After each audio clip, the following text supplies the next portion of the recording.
Good morning, everybody. Good Wednesday morning.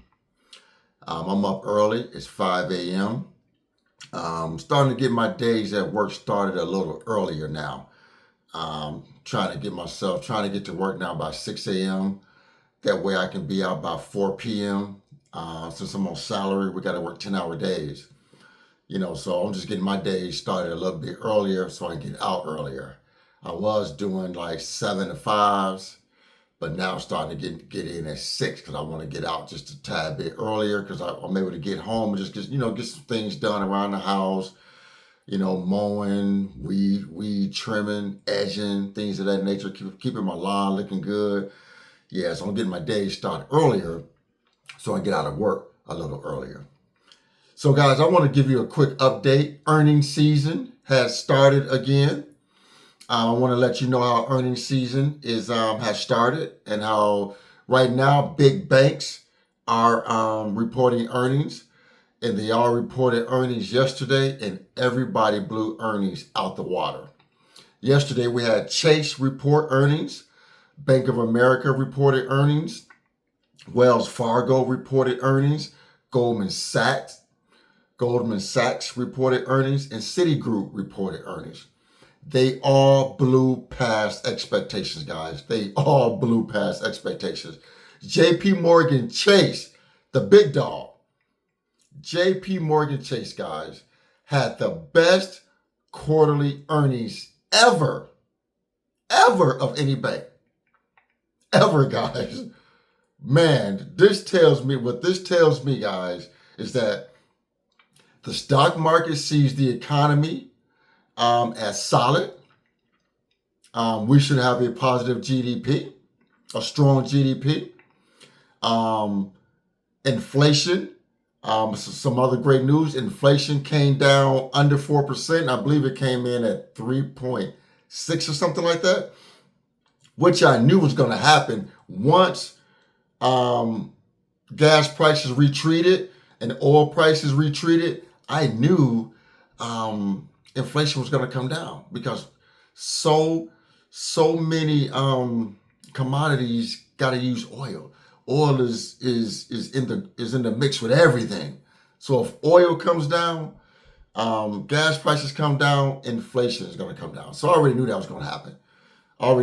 When gas prices started retreating, I knew inflation was going to come down. But so that all this good news is basically telling the stock market that the economy is on solid ground, guys. The economy is on solid ground. And banks are making money, which means companies are making money, which means us investors, us everyday retail investors are going to continually to motor down the road and make money. Guys, I know a lot of individuals sometimes want to, get really sensitive, in my videos, in my comment section.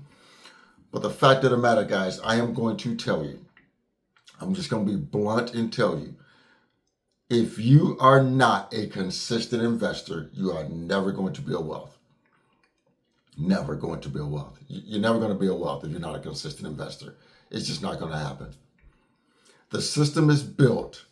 The investment system is built with the stock market and real estate. It's built to make people wealthy. Tax advantages when you are an investor and business owners and real estate investors favor individuals that are building wealth. That's just the way it is, guys. That's just the way it is. And the only way you're going to get to wealth, you have to invest in some type of appreciating asset like the stock market or real estate. Or guys, you're going to continue to struggle with money. That's just not Frank's opinion. That's just a fact. That's just a fact. The wealthiest individuals and the individuals that don't worry about money are the individuals that invest their money on a consistent basis. Got to invest, guys. Got to invest your money. My little play account is growing really good. I'm actually planning on splurging and buying me some things in the next couple of months that I've had my eye on. Some modifications for the vet I've had my eye on. But that's why I started my little play account with Fidelity, my little play account with Fidelity, to have that pay for my trips, um, my hobbies, um, modifications on the vet, doing things around the house. I don't even have to touch my brokerage account. I don't have to touch, I don't even have to touch my other brokerage account with Vanguard. Don't have to pull no money out of my Roth. Because with the Roth, you can pull out your contributions without being taxed, and definitely don't mess with my 401k at work. So, man, you got to build wealth, guys. You can save money.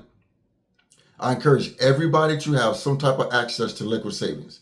Some type of access to liquid savings. Whether you want to have $5,000 put away, $10,000 put away, 3 months of your bills, 4 months of your bills, 5 months of your bills. I encourage everyone to do that.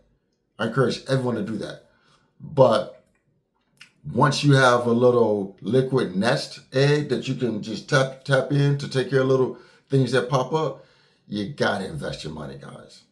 You have to invest your money. You got to. That's the only way you're going to build true wealth.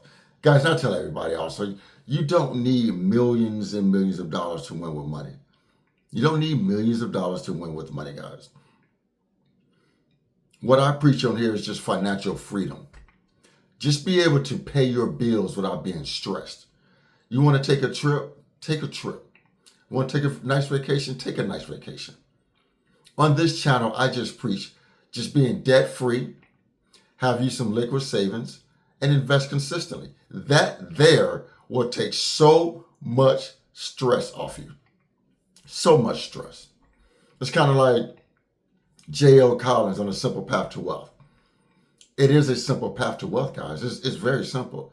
You keep your debt minimal, have you some access to liquid savings, and you invest the rest.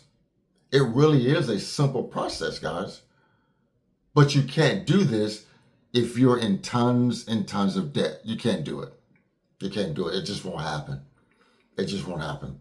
You cannot build your future if you keep going into tons and tons of debt. You just can't do it, guys. It would never happen for you. I'm sorry. You will continue to struggle with money, live paycheck to paycheck, because you'll never build wealth if you're in tons and tons of debt. Because we already know our jobs is not paying us what we deserve for most of us. I mean, I have no issues with my pay, but I've been in my career for over 35 years. So I get paid very handsomely for what I do because I learned a skill. I learned how to run restaurants. I learned how to run retail stores. And I built a great resume over the years. So I get paid for using my mind because I know how to run a business through process and procedures and make profits and run a great P&L. It's all about learning a trade, a marketable skill where you know you can get paid great money. So guys, I just want to give you guys this update on the market and how it's doing and how the stock market sees the future of the economy. So you guys have a great day. This is Frank. I'm out here.